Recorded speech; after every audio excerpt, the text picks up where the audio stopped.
Soy pintor de los de vocación, de los de antes. Esa especie de híbrido entre el burguesito y el bohemio. Aquella inicial aventura fue tomando cuerpo de forma paulatina. Era obvio que no podía hacer otra cosa en la vida que pintar. De hecho, no sé hacer otra cosa. Y comenzó la epopeya porque no solamente hay que ser buen pintor, sino que además hay que tener un componente aventurero. Comenzó la gran historia del pintor. Si además, como autor, hay que ser singulares, hay que ser únicos, tienes que tener tu impronta personal. Y todo ese jaleo, la perversidad de este trabajo es que te egocentriza, te hace cara a los demás, te singulariza. Rarito, especial. Felizmente la sociedad recibe con cierto respeto al artista, y en este desarrollo comencé ilusionado. Pero naturalmente no podía prever lo complejo, tanto en lo intelectual como en lo social, como en lo económico, de este aventurón. Hombre, ahora a mi edad he ratificado las bonanzas de mi decisión juvenil y debo de confesar que he sido un hombre absolutamente feliciano y completo gracias a mi mano. Mi mano me ha dado seguridad en mí mismo y no es coña. He podido viajar, moverme con total libertad porque se ha apreciado el detallito de que el pintor hace una labor importante.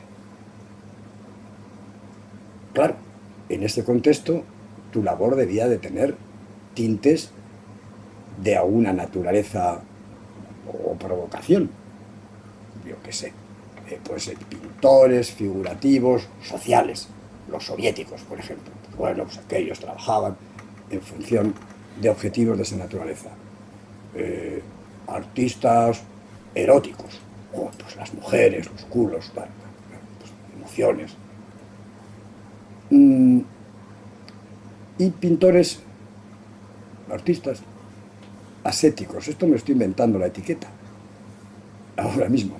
Pintores que en el fondo no han querido más que transmitir una especie de placer, como comer y hacer el amor, y eso está muy bien, pero hay placeres intelectuales, placeres que te llenan no sé, de magia, de tensión, te ponen los pelos de punta. Ese fue el terreno que en principio me empezó a interesar.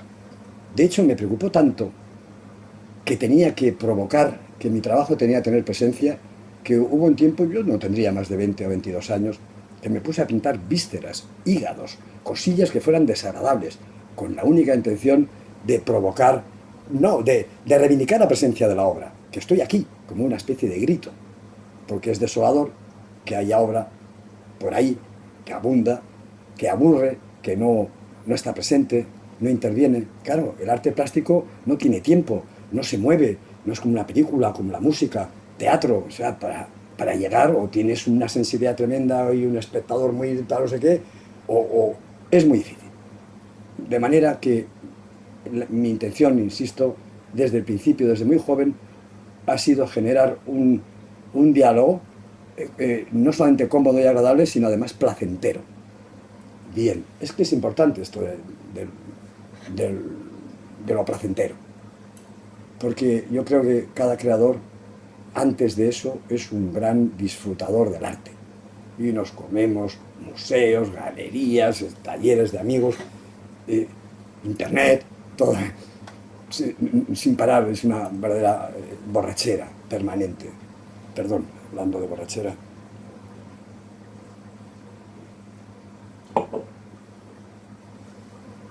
Luego, voy a incorporar 2 o 3 datos importantes para mí.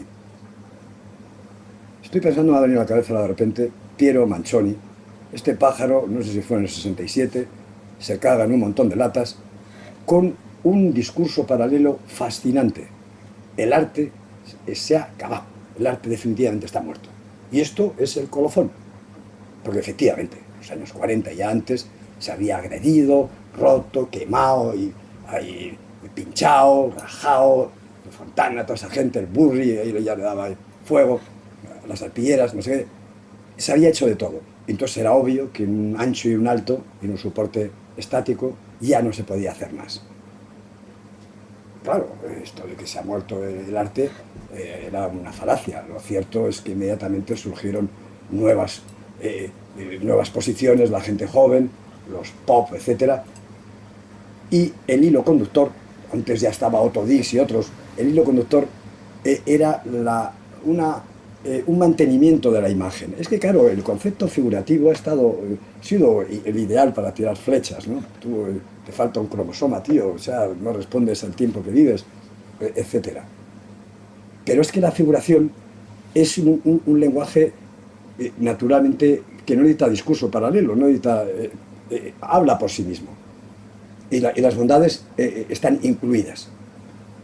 Bien, decía entonces que era una excusa para seguir haciendo de alguna forma figuración o realismo.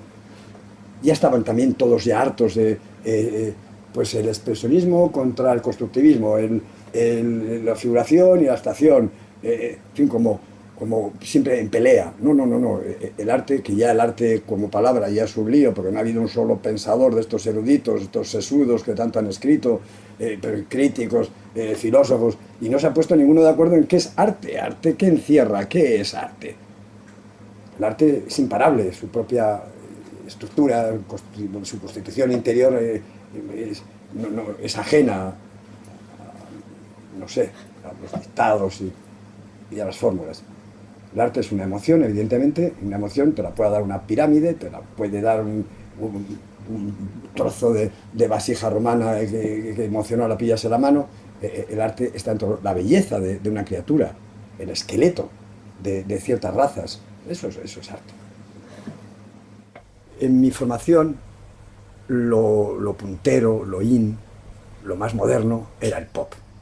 Ahí de repente los Warhol, los Rauschenberg, toda esta peña, empezó a emocionar a todos aquellos chavales que, si bien no estábamos lo documentados que quisiéramos, pero ya se filtraban revistas, por ejemplo recuerdo la revista Goya y alguna otra que, aunque el franquismo era severo y estaba todo bastante cerrado, en temas de arte se relajaron, pensaron, bueno, esta gente no es mala, se podía viajar con facilidad sin levantar sospechas, que es pintor, pues iba a París, no sé qué.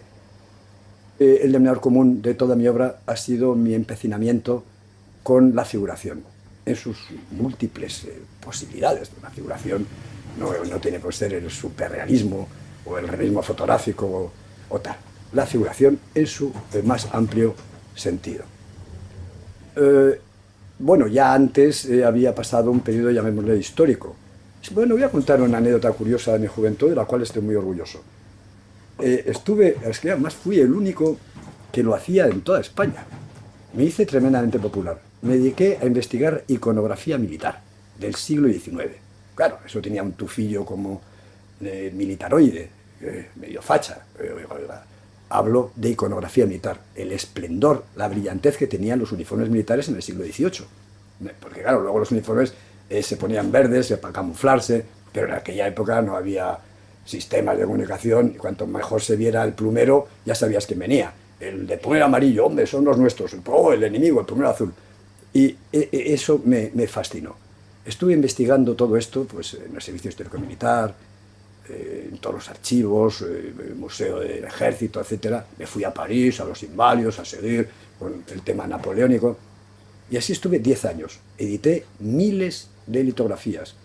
Firmé litografías, yo me acuerdo una vez, en la Galería Dutch de Bilbao, tenía una moza guapa a mi izquierda, otra moza guapa a mi derecha, y el paquetón de litografías. Y en un día me firmé 30.000, más firmas que un ministro. Tengo documentación, o sea, firmas, efectivamente. Me agoté y dije un día, ya no hago un soldadito más. y me han encargado hasta sellos, que si una baraja, nada, y yo he dicho que no a todo. Dije, bien.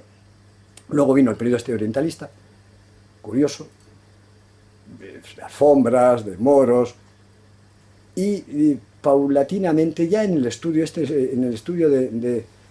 porque no me ha dejado mucho, como imaginaréis, por muchos sitios y por muchos estudios. En el estudio aquel ya empecé, bueno, siempre se han pintado desnudos, ya las chicas y yo, ha sido una cosa consustancial, y la figurilla de las mozas me inquietó desde el principio. Pero no fue hasta el año 88, 89 que decididamente pensé que mi obra tenía que ir por ese lado. Y estuve pintando mujeres, como Bayotón y otros, pues unos años. Hablaba hace poco con un amigo pintor, majo y querido, que necesito retos, y él me confirmaba que él también, porque si no hay reto, no hay impulso, no hay móvil, uno piensa, bueno, me estoy autocaricaturizando, me repito como un pepino, ya no pierdo calidad, no sé qué, entras en una especie de crisis extraña. Y en ese contexto normalmente hay un hilillo que puedes tirar y al final irrumpes en otra escenografía y puedes desarrollar unos nuevos planteamientos, unas nuevas ideas, en definitiva volver a tener ese estímulo, ese acicate que es menester tener, porque si no, meterte en el estudio es muy difícil. Me voy a Pasajes de San Juan, ya había olvidado otro montón de años. Me encantó por lo pintoresco, por lo singular, saguchos, etcétera, pues, muy antiguo, el pueblo. Y a ese periodo le llamé el periodo cutre, porque me comí el coco con los óxidos. Entonces me lié con el óxido, y pues mis amigos me empezaron a dar que si encontraban unas basuras, ¿no? Que si una bicicleta oxidada, que si una carretilla que se cae a cachos, todo esto lo metía en el estudio y de alguna forma generaba una teatralidad, montaba ahí el diorama y interpretaba, porque realmente yo no he hecho otra cosa que interpretar. Terminé el periodo de los óxidos, que normalmente cada periodo está asociado fundamentalmente al estudio donde estoy, como los formatos. Uno tiene estudios pequeñitos, pues pinta cuadros pequeñitos, tienes estudio grande y te metes en unas cosas delirantes. De ahí me doy un abiertito del pueblo y me voy a Cádiz. Me meto ahí en Cádiz, en el campo de Gibraltar. Tío, hay 12 kilómetros ahí enfrente. Veo hasta los coches de África, desde la ducha. Hombre, tiene que haber que no haya nubes. Y me estoy duchando, como digo, y veo África. Yo creo que fue la influencia de su presencia lo que sin darme cuenta, me fui ahí metiendo en lo africano. Tanto que, oye, que he empezado a ir a África, que me voy a Senegal, que me puede salir un león, que ya me ha salido, y cosas de esas. Estoy hiper apasionado. África es extrema. África o la abrazas o la rechazas. Bien. Comienzo a pintar cabezones y así, bueno, etiquetando mis colecciones no soy muy acertado. Pero bueno, empecé haciendo cabezones en ese hibridismo tan propio de esta época ecléctica, que todo ya no hay unismo que se invente, es imposible. Pues un poquito aquí, un poquito allí, y sale como un hijo, ¿no? Y entonces, bueno, ahí tenía un totum revolutum de puta madre, y ahí metía acciones tal, mantenía iconografías de antes, pam, pam, y estuve trabajando una obra, llamémosle confusa. Me estoy, entre comillas, recreando en el óleo y su versatilidad, que no tiene, o sea, parece que no tiene fin. He eliminado toda caraja, de manera que en la estructura es esto: cabezas con sus reflexiones, con su trastienda, con su rebotica. Me da igual ya que sean niñas, niños. De hecho, estoy haciendo como me han salido, porque salen casi solas. Las dos últimas cabezas que me dicen las pocas personas que me han visto. Coño, ¿esto qué es este? ¿Hombre, mujer, chico o chica? Ya me ha salido ahí un tutti frutti que no lo tengo nada claro. De manera que este es mi momento actual. Tengo energía para hacer muchísimas más y debo hacer por lo menos 200 cuadros buenos antes de dejar el legado para todos vosotros. Agur Ben Nur.